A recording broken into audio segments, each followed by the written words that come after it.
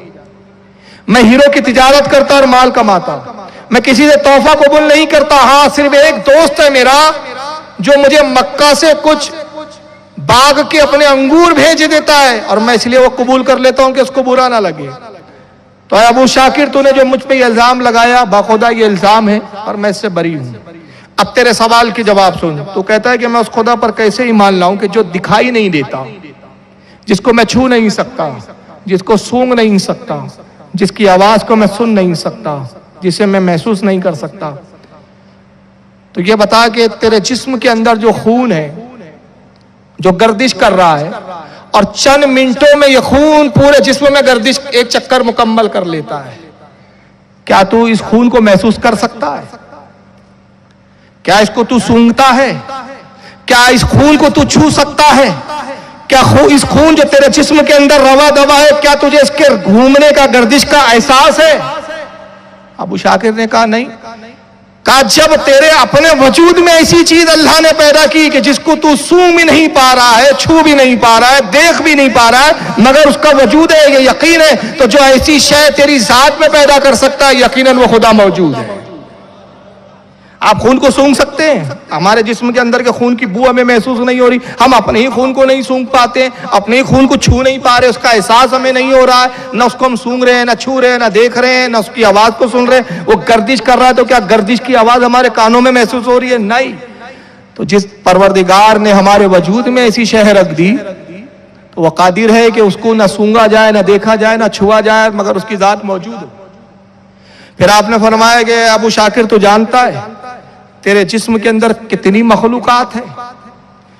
اس نے کہا میں نہیں جانتا۔ کہا قسم خدا کی تیرے جسم کے اندر ہزاروں مخلوقات ہیں جو ہر لمحہ پیدا بھی ہوتی ہے اور ہلاک بھی ہوتی ہے۔ اب دیکھیں امام جعفر نے اس زمانے میں کہا تھا، آج سائنس نے پروف کیا کہ انسان کے جسم میں بیکٹیریا بھی ہوتے ہیں، اور خون کے اندر کچھ ایسے غدود ہیں جو ان بیکٹیریوں سے 24 گھنٹے لڑتے رہتے ہیں۔ وہ غدود مرتے بھی ہیں، پیدا بھی ہوتے ہیں، مرتے بھی ہیں، پیدا بھی ہوتے ہیں، یعنی ہزاروں ہمارے اپنے ایک جسم میں ہماری اپنی ایک جان، مگر اس جان کے اندر کروڑوں اربوں جانیں ہیں جو ہر لمحے پیدا ہو رہی ہے اور ہر لمحے ان کا انتقال ہو رہا ہے۔ پھر آپ نے گھاس کی مثال کے اوپر کہا کہ سن، تو نے کہا کہ گھاس چونکہ خود بخود اگ جاتی ہے لہذا اس کا اگانے والا نہیں، تو نے جھوٹ کہا۔ قسم خدا کی گھاس اس وقت تک نہیں اگتی جب تک آسمان سے بارش نہ پڑے، جب تک زمین نم نہ ہو جائے، اور جب تک اس میں بیج نہ ہو۔ گھاس کے اپنے وجود کے لیے بیج ہوتے ہیں جو تجھے نظر نہیں آتے، اور یہ تبھی اس بیج سے یہ گھاس نکلتی ہے جب بارش ہوتی ہے، سورج کی کرنیں پڑتی ہے اور ہوائیں چلتی ہے۔ تو مجھے بتا کہ یہ ہواؤں کا چلانے والا کون ہے؟ اس گھاس کو اگانے والا کون ہے؟ یہ بارش برسانے والا کون ہے؟ اگر بارش نہ برسے تو گھاس خود بخود کہاں اگ سکتی ہے؟ تو اس کا مطلب یہ ہوا کہ خدا موجود ہے۔ تو بہرحال ابو شاکر کو جب آپ نے سمجھایا تو لاجواب ہو گیا، لیکن بدبخت تھا وہ، اسلام تو اس نے قبول نہیں کیا۔ یہ ہمارے لیے سمجھنے کے لیے بہت مضبوط دلائل ہیں۔